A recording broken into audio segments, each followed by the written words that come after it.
para kiai, utaminipun panjenenganipun Simbah Kiai Muhsin Tilyati, panjenenganipun Bapak Kiai Mustafa Jufri, panjenenganipun Bapak Ibu Mujab, panjenenganipun Bapak Kiai Ana Rafiq, lan sedaya para kiai kang nyuwun boten saged kawula sepat asma paringipun setunggal pokok setunggal sedaya kang tansah kawula dereki. Semrambahipun dumateng para pilenggah kakung Sumawana Putri, kasepuhan tokoh masyarakat lan sedaya mawon kang kula hormati. Puji syukur kula panjenengan sedaya menawi tansah kita jaken wonten arsa kalih Allah Subhanahu wa taala. Kesempatan enjang siang menika kita saged sareng-sareng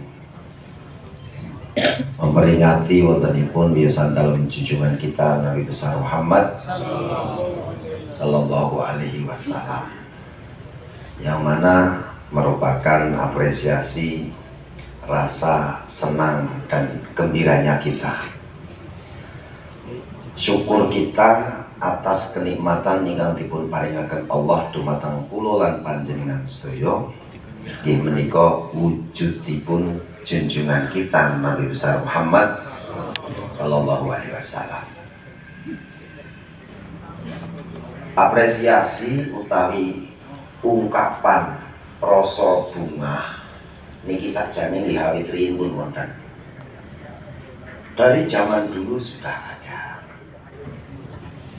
Pada zaman rawuhipun Kanjeng Nabi saking Mekah dumugi Madinah, tiang-tiang Madinah membacakan Tola al-Badru alaina.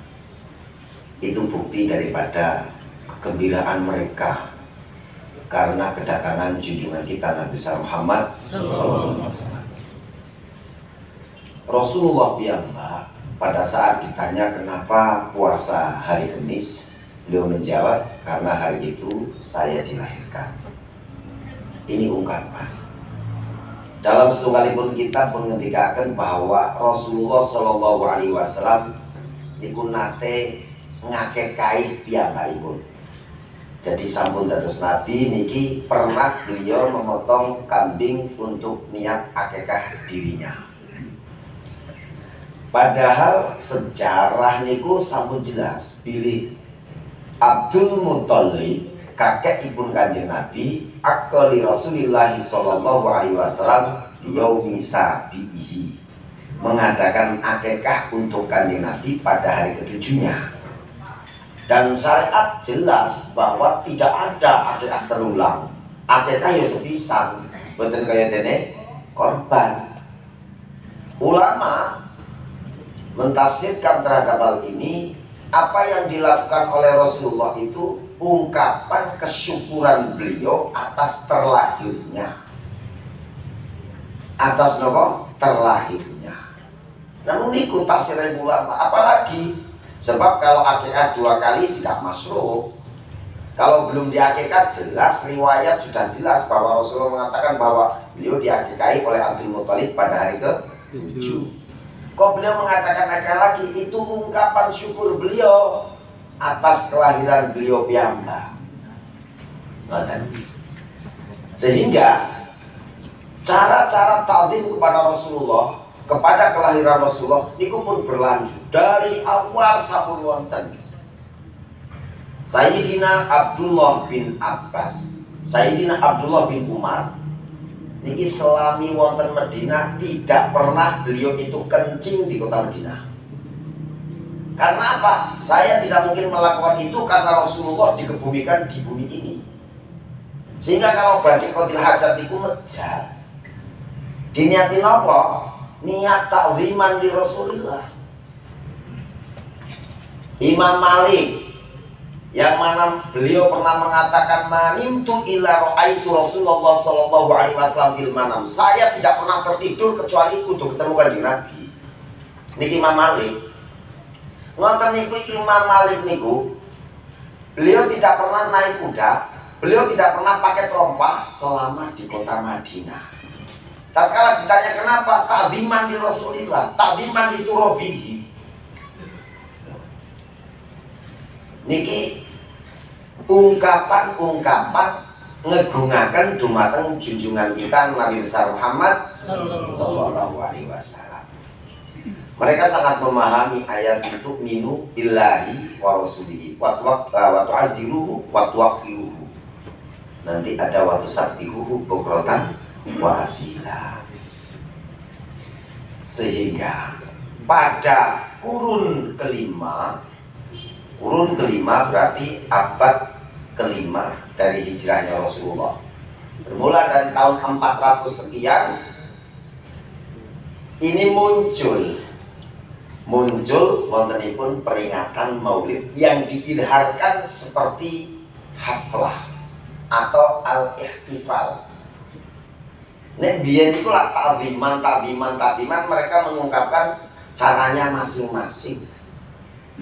Tapi setelah kurun 5 ini orang sudah mulai mengorganisir, mulai mengumpulkan orang, mulai mengungkapkan secara bersama-sama dengan tujuan mungkin tafahum liman la ya'lamun, memberi kefahaman bagi orang yang tidak tahu. Kalau jenengan setelah ini orang diajak-ajak kontak tim karo kanjeng Nabi yo kapan takdim. Kino mboten? Muncul setelah munculnya adanya peringatan seperti ya tadorobunal ulama. Ulama ini berbeda pendapat antara yang mengiyakan, yang mentidakkan, yang menerima, yang menolak, yang mengistihsankan.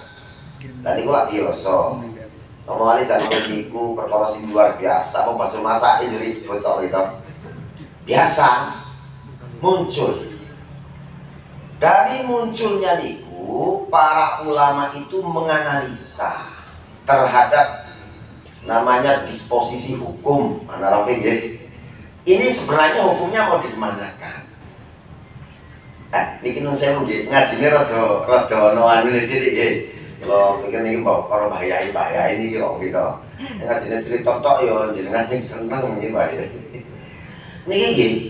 Akhirnya dari keseluruhan itu diambil bahwa inti daripada apa yang sekarang diadakan yaitu al-ihtifal biwiladati Rasulullah sallallahu alaihi wasallam itu merupakan idhar li farah wasurur, itu azimuhu wa tuwaqiruhu.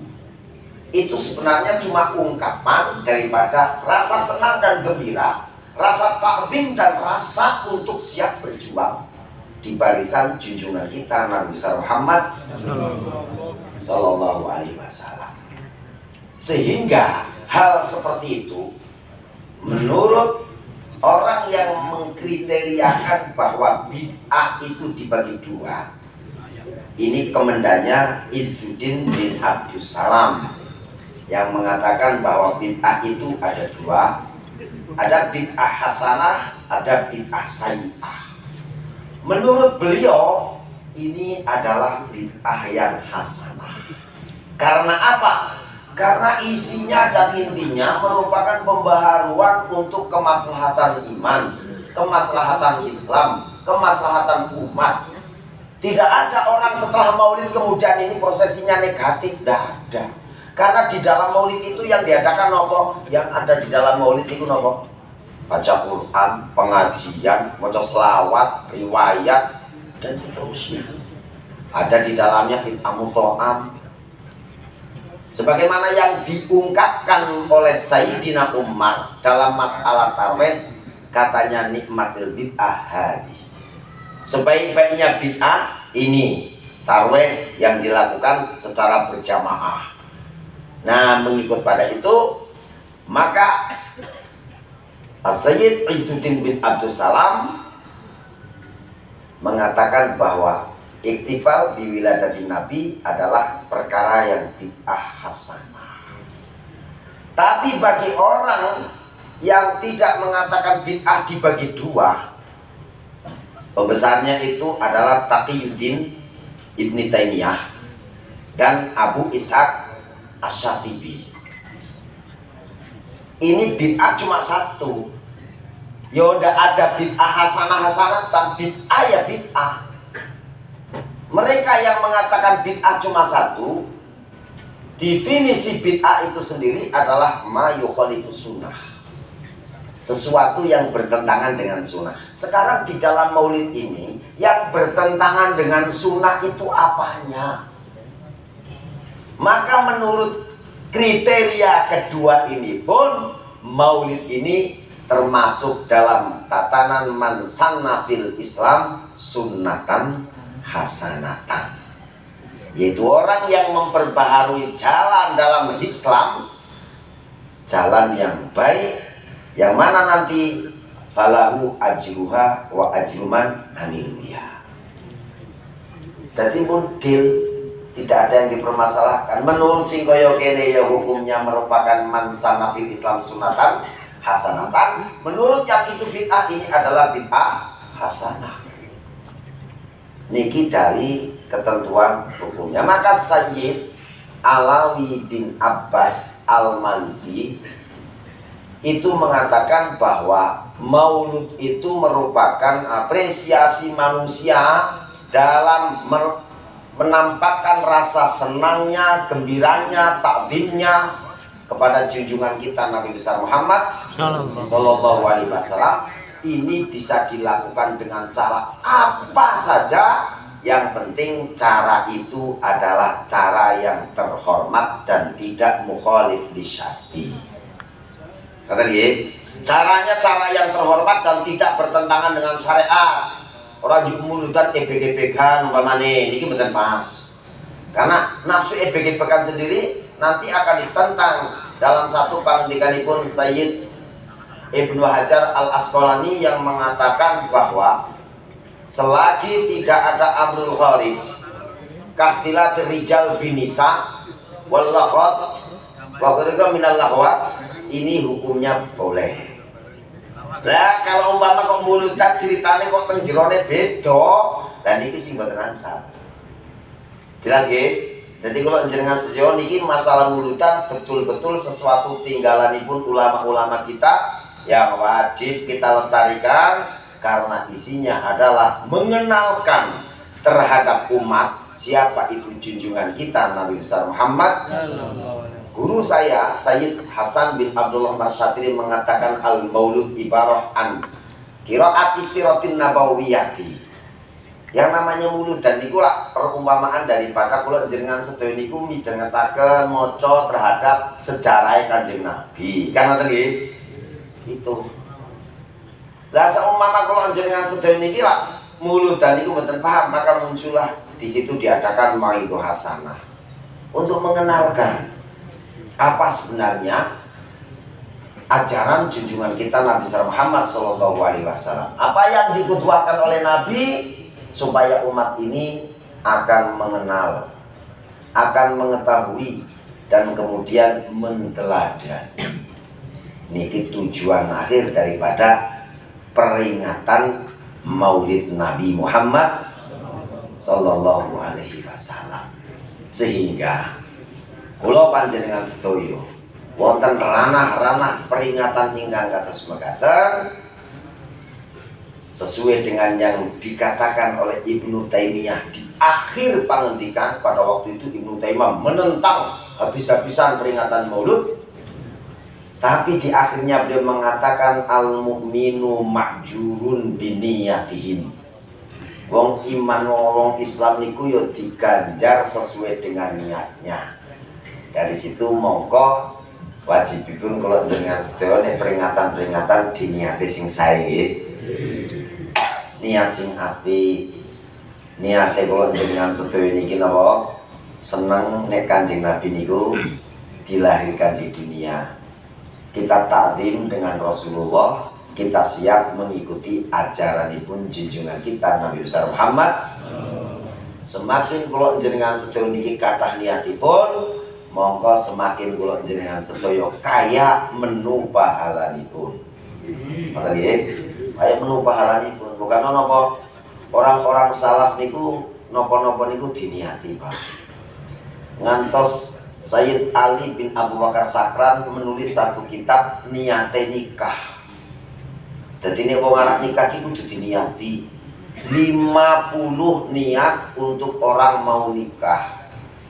Jadi ini kalau jelas niatnya nikah nopo lah sembuh pokoknya nikah kan ngoten gitu. Penting segera jadilah ngoten niku. Niatnya nopo niat njero banget atau diungkap. Akhirnya apa? Sampai muncul tidak pernah muncul. Karena memang apa? Keniatan kita itu lemah. Niat yang tidak pernah diapresiasikan, diaplikasikan. Bagaimana? Niat itu bukan sesuatu yang sederhana, tapi niat itu merupakan pondasi utama. Sehingga imam kita, Imam Syafi'i radhiyallahu taala anhu, senantiasa memasukkan niat dalam segala rukun ibadah. Gini betul? Nggih, karena beliau berpendapat bahwa innamal a'malu binniyah itu innama sihatul a'mal. Sesungguhnya saya amal itu ya kudu niat. Gitu. Bukan cuma kamil amal dah, tapi sihatul amal. Karena pentingnya niat niku, kula panjenengan sedaya niki diisyarati bahwa niatul mukmin khairum min amali. Niate wong mukmin kuwi luwih apik timbang amale. Sehingga pun jenengan sedaya mungkin usianya 70 tahun, 75 lah sing rada dawa. 50 tahun, 1 tahun gitu. Tapi kok pahalanya surga yang luar biasa? Iya. Karena walaupun usianya segitu, tapi nek umpama kok Gusti Allah paring 1000 tahun lagi, yo kita tetap para ibadah. Ngoten toh? Ora ndak pernah yang namanya orang mukmin berniat nek aku umure kok punjul saka 100, aku tak metu saka Islam, murtad. Langsung niku. Karena kita tidak pernah berniat untuk mukhalafah, untuk keluar dari Islam, maka pahala itu pun terus mengalir senajan kita sabun itu. Karena apa? Keniatan kita. Makanya dikatakan niatnya luwih apik timbang amal. Ini amal dibatasi waktu, tapi kalau niat tidak ada batasnya. Sampai hari kiamat Gusti Allah awet umur kali kita akan taat terus di Gusti Allah. Tapi umur membatasi kita. Gini betul? Ini pertama.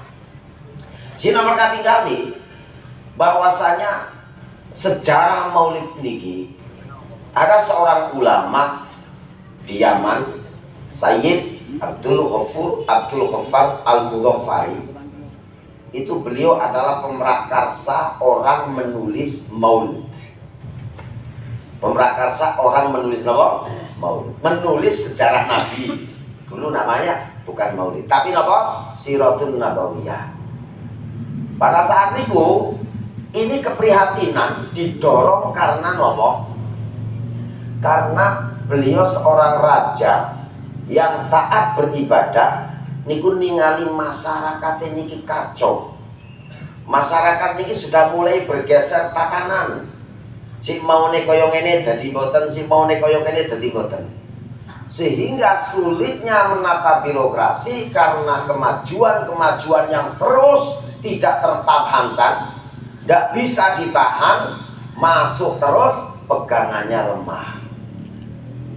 Sehingga tak kala beliau bermusyawarah dengan para ulama, menemukan satu kesimpulan, cara yang paling efektif untuk menjaga akhlak daripada orang-orang Islam, kita terus mengenalkan Nabi kita kepada mereka, menjadikan Nabi kita qudwah untuk mereka. Caranya bagaimana? Caranya ya kita tulis yang jelas, nanti kita bacakan, masyarakat biar mendengarkan. Akhirnya diadakan kayak sekarang namanya lomba menulis sejarah Rasul.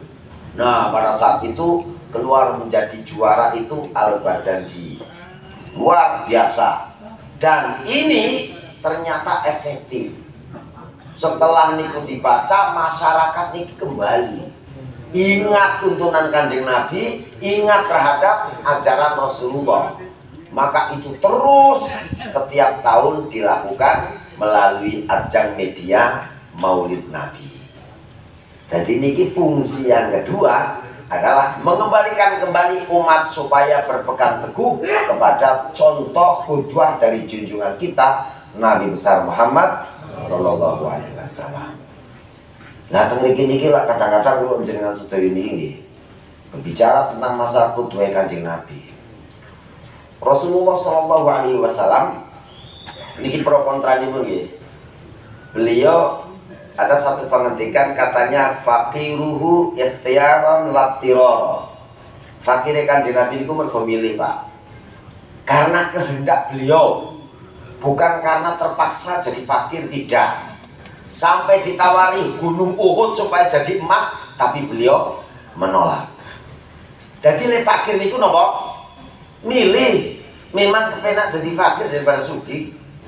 Ngoten. Yang pertama, nomor kaping kali mau Kanjeng Nabi milih fakir, ya umatnya milih sugih kok. Nggih napa mboten? Lah coba sakniki nek umpama Kanjeng Nabi milih sugih, umatnya sing ora sugih ya celalat-celili temenan kok. Nggih mboten? Nggih wong Kanjeng Nabi milih fakir, umatnya berlomba kaya. Loh, kaya itu udah apa-apa, bukan sesuatu yang apa? Madmum, bukan. Kaya monggo. Islam tidak melarang orang kaya. Yang dilarang itu hubud dunianya. Ngerti nggih? Kemandil-kandil tengah hati. Jadi orang Arab mengatakan ij'al dunyaka fi yadika wala taj'al fi qalbika. Jadikan harta kamu di tangan kamu. Jangan kamu jadikan dalam hatimu. Sebab sesuatu yang di tangan tatkala lepas, tangannya mboten luka, Pak. Tapi sesuatu yang berada di dalam hati, duduk di dalam hati, kok lepas, wah berdarah-darah nih. Ini betul? Jangan mendudukkan. Apa ya nek sing sugih mesti seneng bondo ya rata-rata. Tapi ya ono sing ora pisan. Apa ya sing miskin mesti ora seneng bondo? Oh enggak. Wong miskin iku ya kepengin sugih kok. Ngene betul? Yen niku wonten ulama iki. Seorang ulama niki ulama ini pun Masya Allah luar biasa. Ulama kelihatan sufi, kelihatan qanaah, menerima, muridnya kata. Tapi saking sekenging ngoten nggih. Jadi beliau niku nek arep siang ngeten niki untuk makan siang ajak santrine kegemiwa ngoten nggih. Dadak golek nendahan niku. Saking mboten wontene. Tapi niku menjalani dengan senyum luar biasa. Suatu saat piyambake ngendika kali muride, dawuhi supaya sowan kamase. Dadi Mbah Kiai niki enggak ada kakang.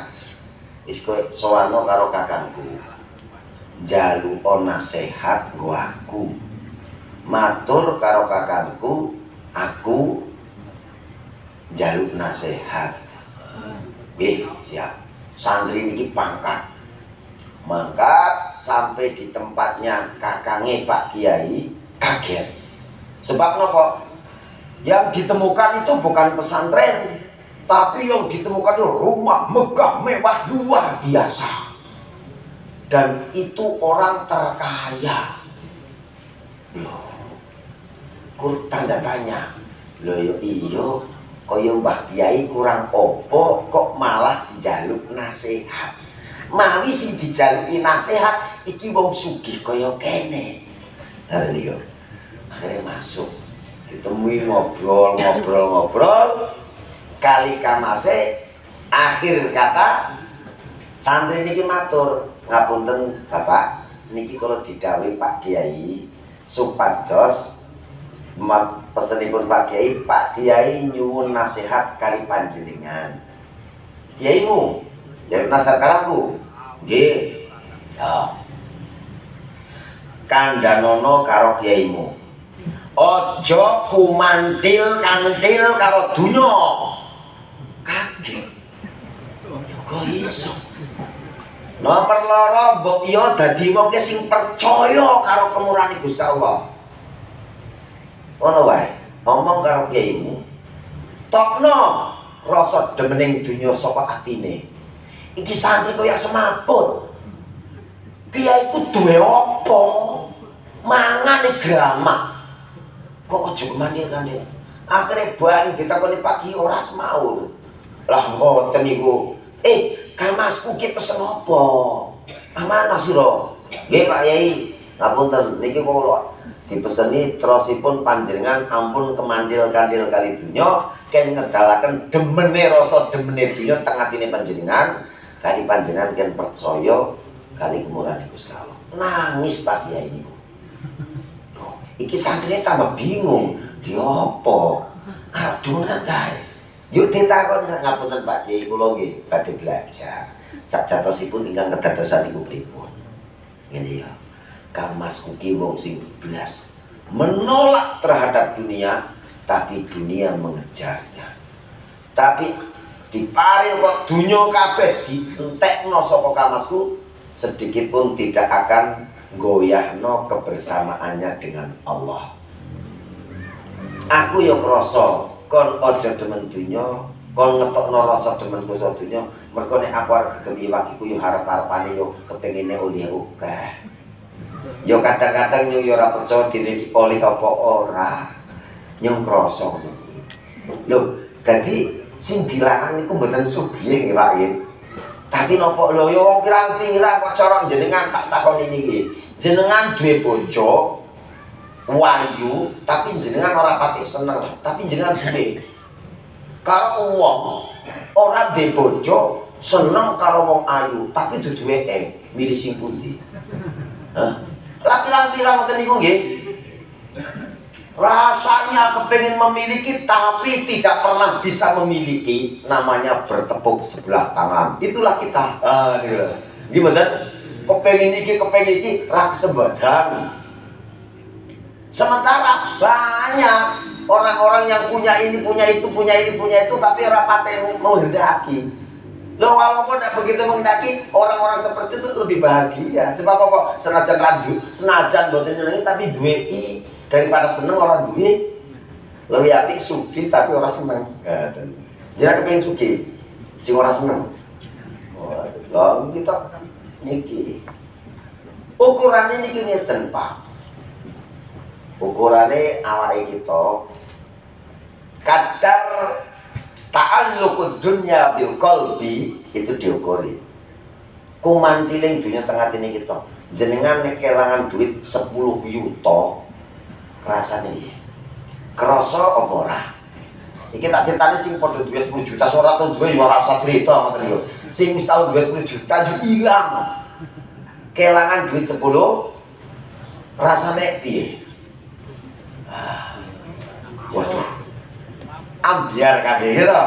Rasanya kok galau. 3 dino 4 dino 10 juta hilang, 10 juta hilang. Oh, berarti masih terluka hati kita. Oh, berarti selama itu hati kita masih menjadi singgasananya dia. Sehingga tatkala dia kecabut sokong hati, hilang dari tangan hati yang terluka. Padahal hari kalane kita mati, gue hilang kabeh. Gini mboten? Tatkala kita mati harus lepas rumah. Bojone sing ayu kudu dipekno wong meneh. Waduh tobat ya. Ya kita bondone sing ukele golek awan bunyi kesel dan sebagainya. Saiki wis nang omah bareng bojone kita dipek wong, lah bondo niku dirasakan orang yang kedua toh. Tobat ya.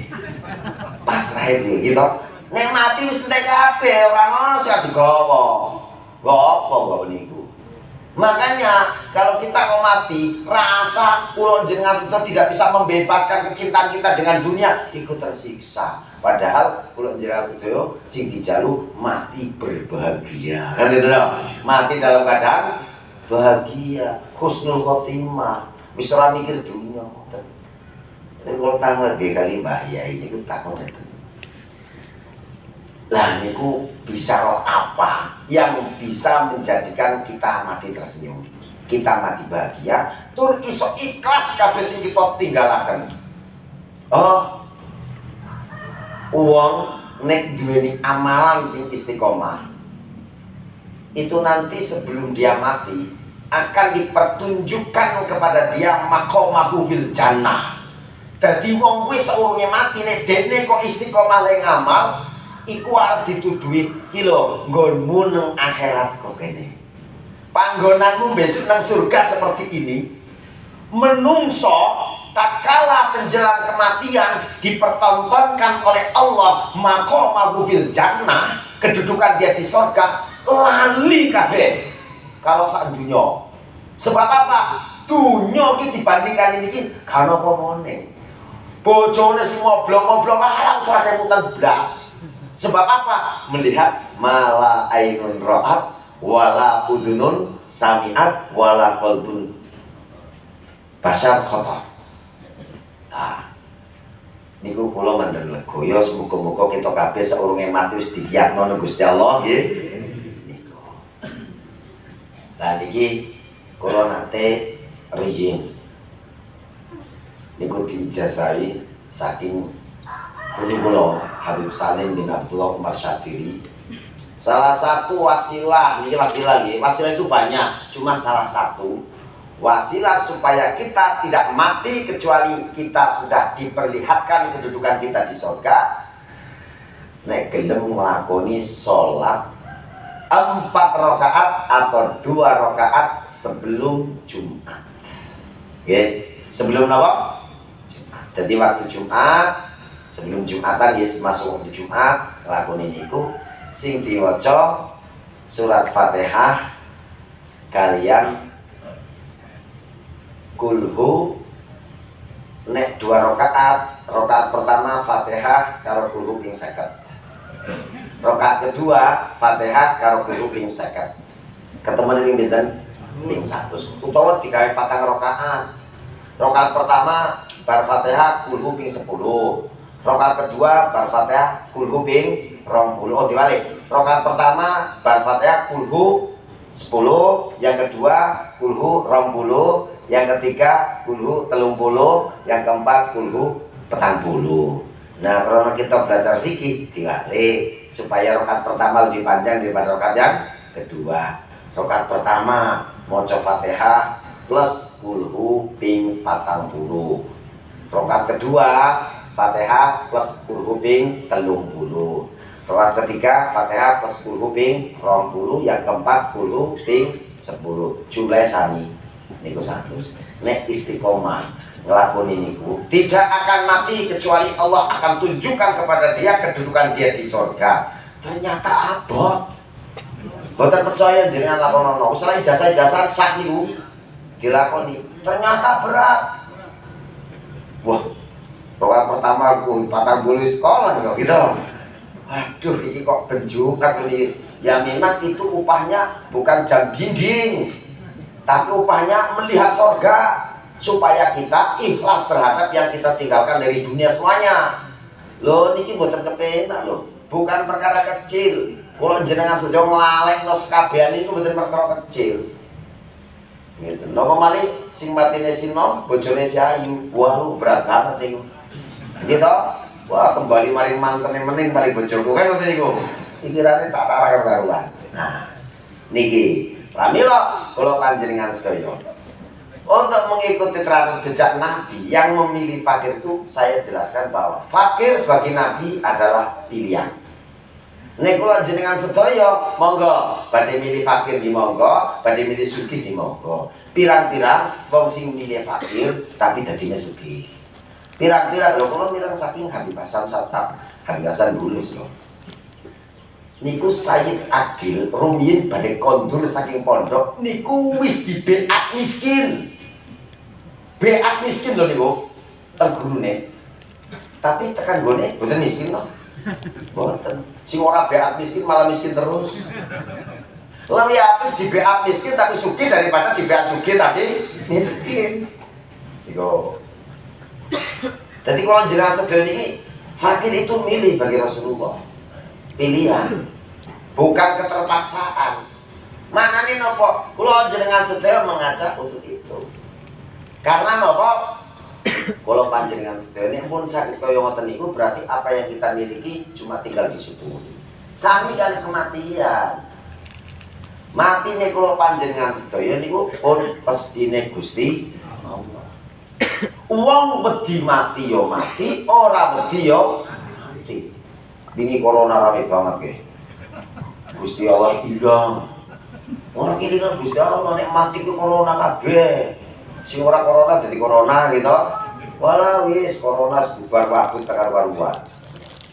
Dipikir-pikir tak kali apa ya. Bayi telepon. Prinsipnya gampang. Kita orang Islam percaya orang nek melu Kanjeng Nabi selamat dunia selamat akhirat. Lo percaya? Ya wis kali manut kok. pakai teman protokoleran manut Kanjeng Nabi selamat dunia selamat akhirat. Percaya mboten jenengan? Ya wis ngoten niku mawon. Malah sing ngono Kanjeng Nabi dobrak-abrik. Salat didhawuhi kon kerep dadi haram. Iki mboten ketemu kanca kon salaman kon aja salaman. Lha iku rot kabeh, rot kabeh. Biye wingi tapi siku ora ono maskeran kok. Kok iso ngoten iki? Ya iso mau digawe. Nek ora digawe ya kok kene iki piye? Mau digawe ya kaya ngene iki. Makane napa? Pun dari Kanjeng Nabi selamat dunia selamat sing percaya niku angel lho niku. Kayane percaya tekan gone kita yakin semua kita bakal mati, kabeh ki ngerti. Kabeh ki yakin arep mati sebab apa? Ora ono wong sing urip terus tekan siki ada. Gitu. Senajan kita percaya kabeh mati dan mati itu takdir, tapi rasa itu tidak sesuai dengan apa yang kita yakini. Bukan apa? Pengetahuan itu lek golek-golek pengetahuan kok karo tatapan mata. Hasilnya ya oli wujude tok. Cara Quran ya oli huruf tok. Cara napa? Di kitab cuma dapat teksnya saja. Tapi kalau kita belajar dengan akal pikiran kita, yang kita peroleh napa? Pengetahuan. Pengetahuan tok lho niki. Ngoten.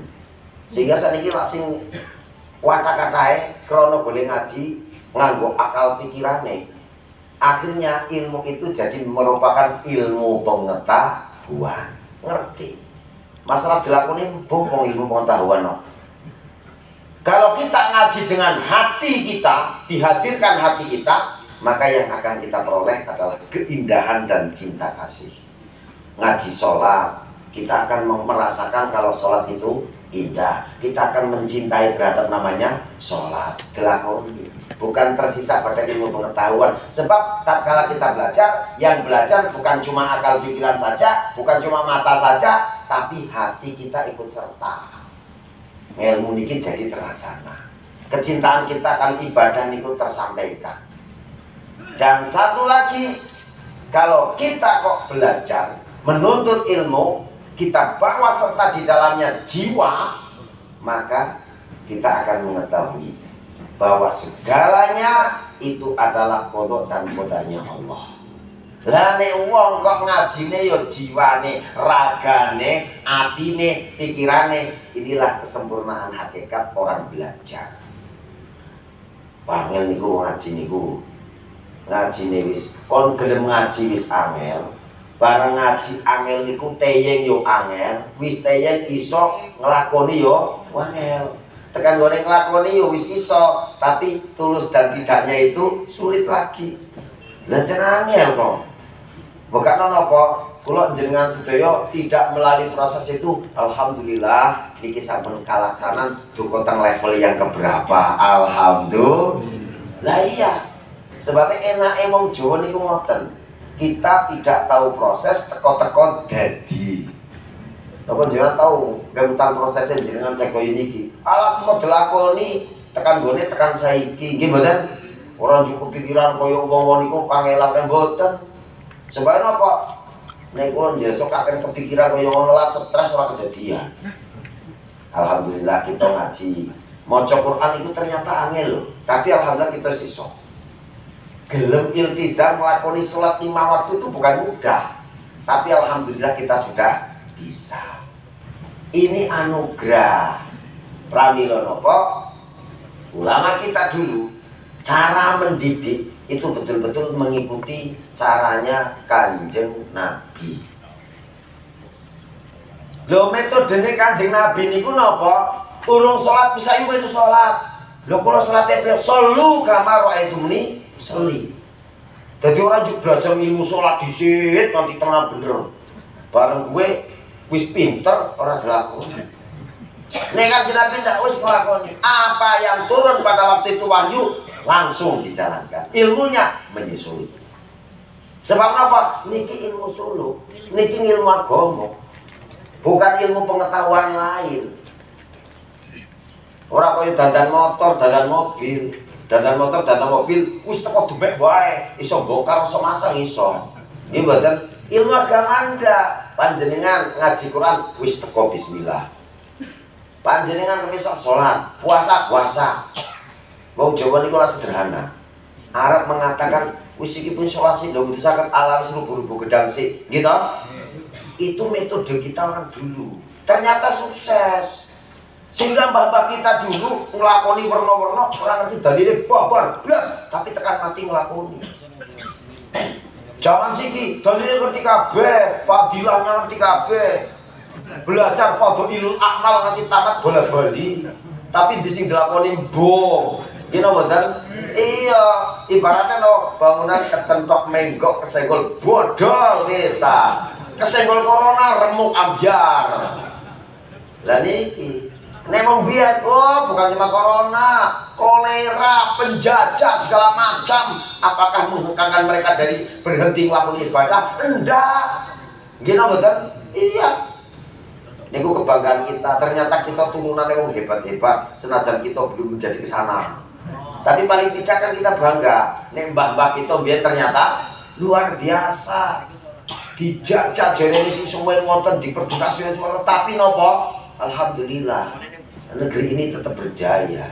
Sebab apa? Sebab mereka itu memiliki keyakinan yang keyakinannya itu ditanamkan oleh ulama begitu dalam. Wis pokoknya kowe ngene iki. Lah saniki niku angel. Titik-titik takon dalile, titik-titik takon sebab. Walah takon kabeh. Wis dijelasno pirang-pirang tekan gone ya ora dilakoni kabeh. Kan repot sebenarnya niki. Nah, inilah pembelajaran yang pertama. Hingga nomor kali Rasulullah SAW itu santun dalam segalanya dan kepada semuanya, karena beliau figur yang sangat mengagungkan kepada kebenaran dan keadilan.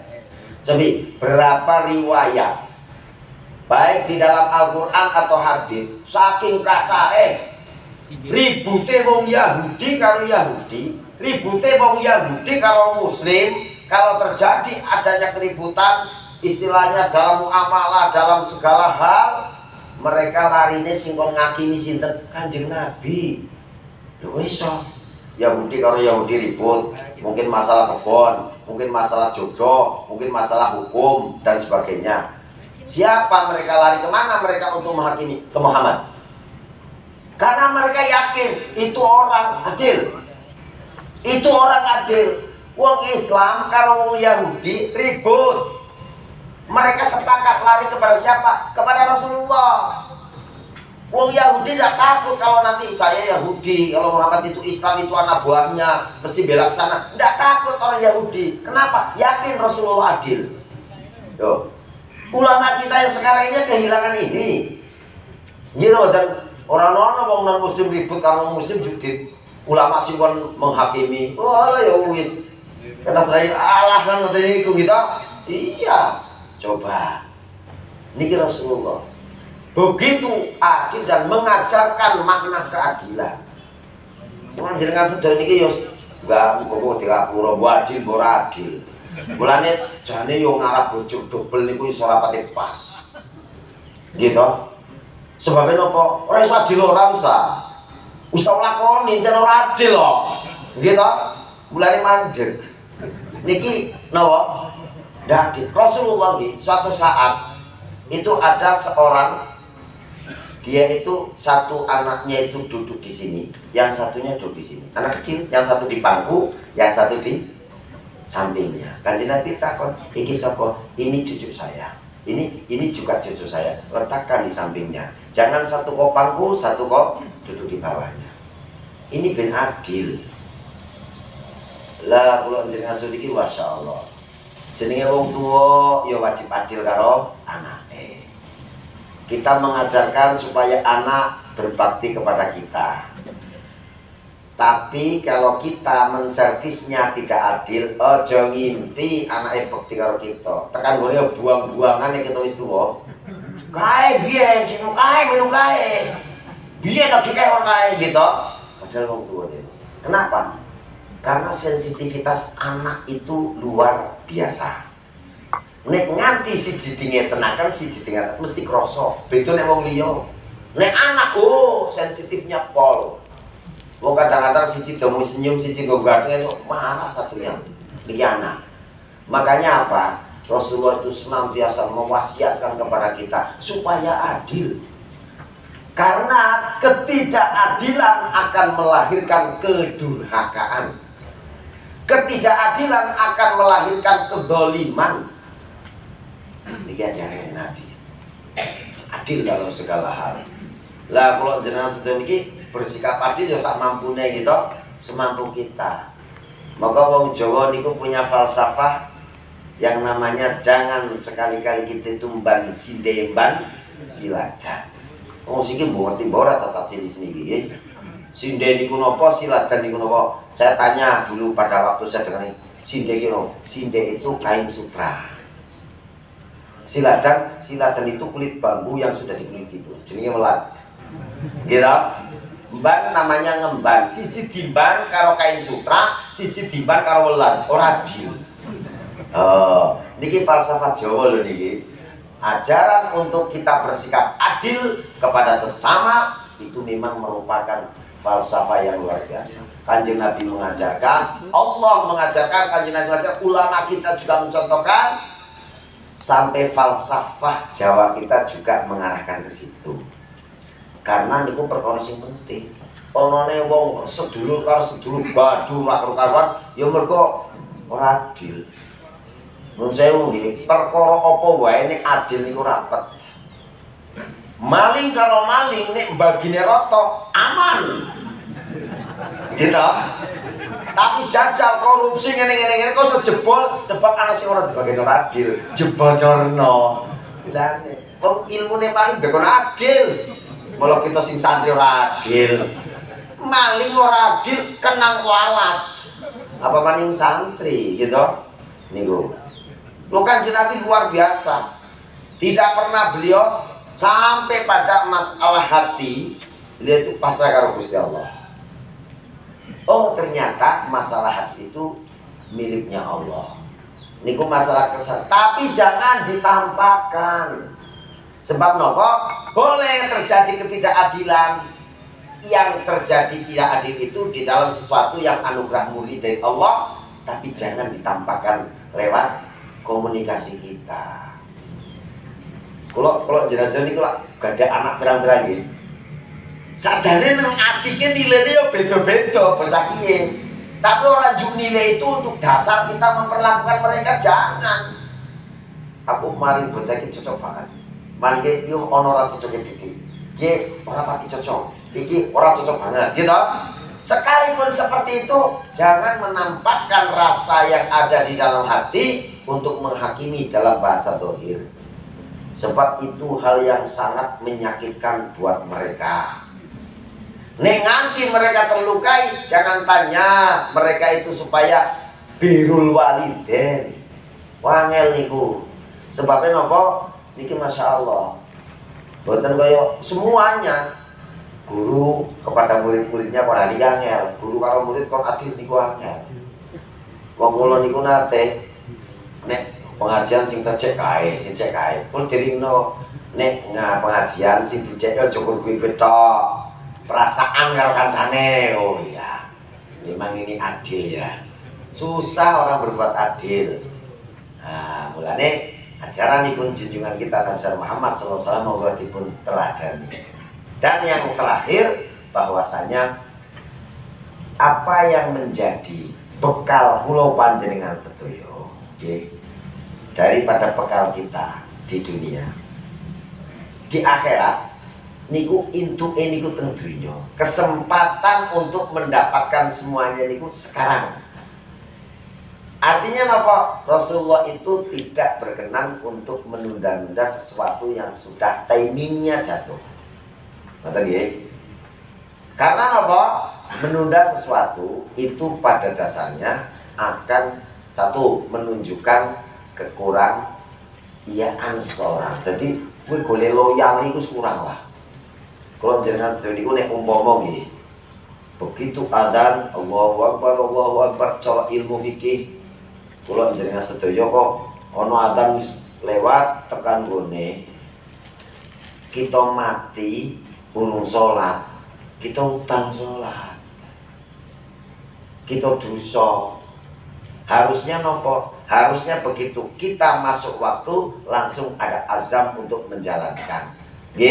Azam itu penting. Boleh ngelakoni sih bukan pripun, tapi azam untuk menjalankan sudah muncul. Haji ngoten niku. Kula jenengan sedaya kok bismillah. Haji itu kan ada dua. Haji yang pertama itu niat, tekad, yang kedua nglakoni. Nek kira-kira urus nglakoni ya tekade. Ojo lah ini nyong ingin dia kaji. Loh, jangan begitu. Makanya saya pernah membaca satu tafsir gini. Ini kalau tafsirnya gitu. Gone nopo ayatnya haji katanya mengatakan walillahi hijjul baiti man istata'a ilaihi sabila. Syaratnya ini walillahi hijjul baiti dulu. Artinya kewajiban manusia kepada Allah adalah haji ke baitnya. Lah nanti baru man istata'a ilaihi sabila bagi orang yang mampu. Kenapa tidak dibalik? Bagi yang orang yang mampu maka dia wajib haji. Lah mungkin kalau sianya dibalik, ya sing penting harus mampu baru mikir kaji. Ini orang mampu juga bisa mikir kaji. Oh enggak, mikir kaji dhisik selanjutnya dulu mampu. Kemampuan itu dasar untuk menjalankan, bukan untuk meniatkan. Bukan kalau jenazah pun saniki apapun yang sudah saatnya kulit nek dereng nglampahi paling tidak kita sudah meniatkan. Niate wong mukmin iku nek niat api jarene nek kelakon ganjarane double. Nek ora kelakon wis diganjar siji. Nggih napa mboten? Diniati saniki. Wes pokoke bismillah, aku niat kok gini. Saya azam mau begini. Niatnya sing akeh-akeh kabeh. Mengko teko gone kok kemampuan, kesempatan sudah muncul, harus realisasi. Jadi jangan menunggu adanya seperti itu baru kita meniatkan abot. Mau sedekah kok ngenteni sugih ora kelakon. Nggih napa mboten? Kula enggak ada kanca. Bali kang Yaman takoni sekarang ayo mulai juga aku tak boleh duit sih. Monggo anggar sugih aku mulai. Sugih orang kecandak dapat bubar. Nggih mboten? Ndak oleh begitu. Padha karo sing bujang-bujang jomblo-jomblo niki. Nek kawin cara ilmu agama ora ngenteni njuk, ngenteni wis digawean. Kawin sik, monggo lah gawean pirang-pirang awan dunya ono anu iki. Nggih mboten? Oh bingung lah. Wis pokoke kawin, yo niku apa? Insyaallah Allah mengayakan kalian kan gitu ya. Orang yang nunggu. Itulah bahwasanya Rasulullah SAW senantiasa mengajarkan timing jatuh cepat. Tidak boleh kalau jenengan sering menunda. Sholat isya ini biasanya orang santri orang umum agar isya ditunda. Ki jam 8 isya aku kok balik sana jam 9 jam 9 jam 10 jam 10 mongko aku teng isya bertahajud. Alah isya semakin ditunda semakin berat. Makanya kok kita tidak menunda. Okay? Dari ketentuan bahwa kesempatan yang kita ada kita jalankan. Kula panjenengan sedaya akan menemukan nikmatnya taat kepada Allah. Betul percaya jenengan nek urung salat rasane ra karo itu, tapi begitu salat rasane lagi. Nggih.